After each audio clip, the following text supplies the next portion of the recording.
सो देखिए, ये एक जॉइंट काम था। WWF और स्टेट बायोडाइवर्सिटी बोर्ड दोनों ने मिलके, हाँ, ये एक प्लान डेवलप किया।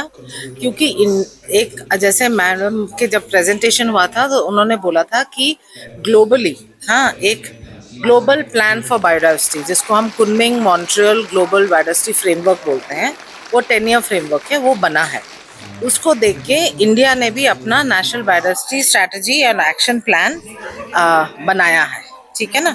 तो वो जो है उसके साथ जो है उसके हिसाब से फिर हर एक स्टेट को भी अपना स्टेट बायोडाइवर्सिटी स्ट्रैटेजी और एक्शन प्लान बनाने की जरूरत है। क्योंकि ग्लोबली तो बहुत कुछ हो सकता है, पर काम तो जमीन पे ही होता है ना, काम तो स्टेट में ही होगा।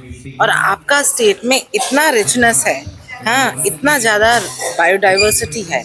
आपने लिस्ट तो देखा ही है, आप लोगों को पता है, हम लोग को बताने की जरूरत नहीं है। तो उसके हिसाब से ये स्टेट का हमने सोचा कि हम प्लान बनाएंगे। और एक जो प्लान बना हुआ था वो 2002 का था, तो इतना साल हो गया। और आपका तो सिचुएशन, ग्राउंड सिचुएशन भी बदल गया, सब इंटर लेजिस्लेशंस बदल गए, इंटरनेशनल कमिटमेंट्स बदल गए, तो उसको देख के ये प्लान बनाया।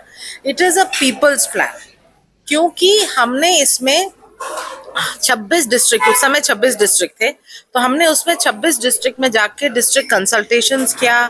हमने सबसे इनपुट्स लिए, उनसे पूछा कि आपके डिस्ट्रिक्ट के लिए में आपके लिए क्या इम्पोर्टेंट है, क्या रिसोर्स इम्पोर्टेंट है। इतना वाइल्ड एडिबल्स है, आप लोग तो एक, you live in harmony with nature, right? People of Arunachal live in harmony with nature.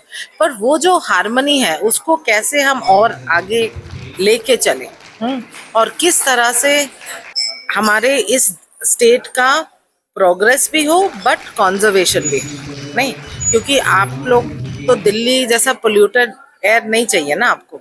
आपको तो अपना फ्रेश प्योर एयर चाहिए, आपको अपना नेचर चाहिए। तो इसके लिए हमने ये 10 ईयर का प्लान बनाया है कि कुछ स्टेप्स ऐसे लो, हाँ, सो दैट कॉन्जर्वेशन भी होए और आपका स्टेट का डेवलपमेंट भी होए। ये पूरा पर्पस है इस state biodiversity strategy and action plan. क्योंकि हम जब डिस्ट्रिक्ट कंसल्टेशंस में गए, सब ने बोला कि वेस्ट मैनेजमेंट बहुत इंपॉर्टेंट है। क्योंकि अब जैसे जैसे हो रहा है सब जगह, आप लोगों को वेस्ट का एक इशू है। सबने बोला हमारा लोकल फॉरेस्ट, हमारा लोकल रिसोर्सेज, हमारा वाइल्ड एडिबल्स, हमारा मेडिसिनल प्लांट्स, ये सब बहुत इंपॉर्टेंट है और ये सब हमको बचा के रखना है। ठीक है ना। क्योंकि we use them, we depend on it, हमारा ट्रेडिशन, कस्टमरी प्रैक्टिस, सब कुछ उसके साथ जुड़ा हुआ है।